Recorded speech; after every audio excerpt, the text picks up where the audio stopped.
Welcome to social post. నమస్తే, నా పేరు డాక్టర్ నాగేంద్ర కుమార్. నేను మైండ్ ట్రీట్ కేకేడి అనే సంస్థ సిఈఓని. ఇవాళ ఒక విషయం గురించి మాట్లాడుకుందాం. ఏంటంటే అది మనం ఇంటర్వ్యూకి వెళ్ళినప్పుడు మనం సెలెక్ట్ కాకపోవచ్చు. అలా అయినప్పుడు చాలామంది చాలా డిసప్పాయింట్ అవుతూ ఉంటారు. ఆ సెలెక్ట్ కాకపోవడానికి కారణాలు చాలా ఉంటాయి. ఏంటంటే మీరు ఆ ఇంటర్వ్యూలో ఫేస్ చేసినప్పుడు అక్కడ అడిగిన ప్రశ్నలకి మీరు సమాధానం సరిగ్గా చెప్పారా లేదా అనే దానికన్నా మీరు ఆ సంస్థకి పని చేస్తారు, పని చేయగలరు, పనికొస్తారు అనే ఒక ఇంప్రెషన్ మీరు క్రియేట్ చేశారా లేదా అనేది చాలా ముఖ్యమైన విషయం.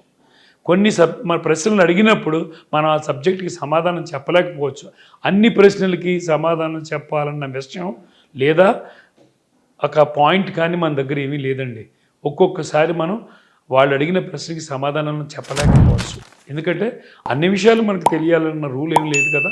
కాబట్టి మనల్ని మనం ప్రజెంట్ చేసుకుంటే, అవతల వాళ్ళకి కాన్ఫిడెన్స్ క్రియేట్ చేసుకోగలిగితే మనం ఖచ్చితంగా ఇంటర్వ్యూలో విజయం సాధిస్తాం. దీనికి ముఖ్యంగా సెల్ఫ్ ఇంట్రడక్షన్ అని, తర్వాత మిమ్మల్ని మీరు ఏ భాషలో మాట్లాడారో ఆ లాంగ్వేజ్ని ఫ్లూయెంట్గా మాట్లాడారా లేదా మీరు వేసుకున్న డ్రెస్ కల్చర్, లేదా మీరు చదివినటువంటి చదువు, దాని బట్టి బ్యాక్గ్రౌండ్, ఇలా చాలా విషయాలు ఉంటాయి ఇంటర్వ్యూలో కన్సిడర్ చేసేవి. కాబట్టి మనం ఫెయిల్ అవ్వడానికి ఇది ప్రత్యేకమైనటువంటి కారణం అని చెప్పేదానికి అవకాశం ఉండదు. అలా ఫెయిల్ అయినప్పటికీ కూడా మనం నిరుత్సాహపడకూడదు అంటే మనం ఇంటర్వ్యూకి సరిగ్గా ప్రిపేర్ అవ్వాలి. అదే ఇందాక చెప్పినట్టు నేను ఇంటర్వ్యూ ఫెయిల్ అవ్వడానికి ఎన్నో కారణాలు ఉంటాయి. ఉదాహరణకి మీరు ఒక సబ్జెక్ట్ గురించి మిమ్మల్ని ఇంటర్వ్యూలో అడిగారు, నీకు ఏ ఇష్టమైన సబ్జెక్టు అని అడిగారు.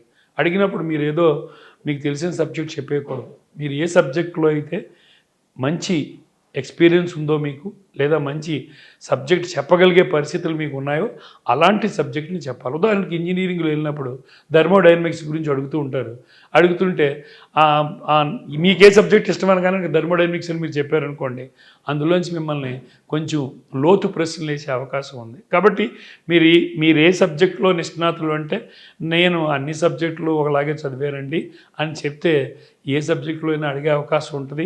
మనకు వాళ్ళు అడిగే అవకాశాల్లో మనకి ఛాన్స్ పెరుగుతుంది మనం సమాధానం చెప్పడానికి.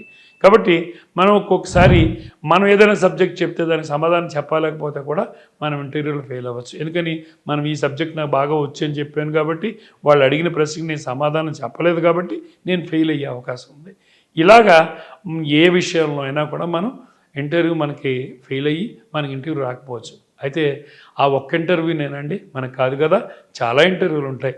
మనం ఈ అవకాశంలో ఇక్కడ ఏ విషయంలో మనం ఫెయిల్ అయ్యామో ఒక్కసారి మనం పరిశీలించుకుని, మనకు రాకపోతే ఎక్కడ నేను సరిగ్గా చెప్పలేకపోయాను, ఎక్కడ నేను తప్పు చేశాను పునఃపరిశీలించుకుని ఒకసారి రివ్యూ చేసుకుని దాన్ని మళ్ళీ నెక్స్ట్ ఇంటర్వ్యూలో మనం తప్పు చేయకుండా చూసుకోగలిగితే ఖచ్చితంగా మీరు ఇంటర్వ్యూలో మళ్ళీ గెలుస్తారు. అయితే ఒక ఇంటర్వ్యూలో ఓడిపోయాం కదా, గెలవలేదు కదా అని అనుకుని మనం నిరుత్సాహపడిపోయి డిప్రెషన్కి గురి కాకూడదు. ఎందుకంటే ఆ ఇంటర్వ్యూలో అన్ని సందర్భాల్లోనూ అందరి ఇంటర్వ్యూస్ని మనం ఇంప్రెస్ చేయలేం. మనం చెప్పింది అవతల వాళ్ళకి నచ్చచ్చు, నచ్చకపోవచ్చు. అలా అని మీరు చెప్పింది తప్పు అని కూడా చెప్పడానికి అవకాశం లేదు. మీరు కాన్ఫిడెన్స్తో చెప్పగలిగితే ఖచ్చితంగా మీరు ముందుకెళ్ళే అవకాశం ఉంటుంది. కాబట్టి దాని గురించి మీరు బెంగపెట్టుకోవాల్సిన అవసరం లేదు. అలాగే ఒక ఇంటర్వ్యూ పోయింది కదా అని నేను ఇక పనికిరాను, లేకపోతే నాకు ఇంటర్వ్యూ నేను ఫేస్ చేయలేను అనుకోవద్దు. మీరు దాన్ని గెలవాలి అంటే మీరు కొన్ని చేస్తే కనుక మీరు గెలవగలుగుతారు. ఆ ఇంటర్వ్యూకి వెళ్తున్నప్పుడు ముందుగా మీరు ఏం చేస్తారంటే, ఒక అద్దం ముందు నుంచుని మీరు సమాధానాలు చెప్పే ప్రయత్నం చేయండి. దాన్ని మిర్రర్ ఇమేజ్ ఎక్సర్సైజ్ అంటారు.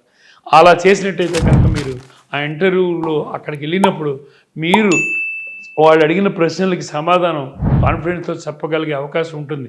కాబట్టి మీరు కొంచెం ప్రాక్టీస్ చేసినట్టయితే ఇంటర్వ్యూలో ఫెయిల్ అయ్యే అవకాశం ఉండదు.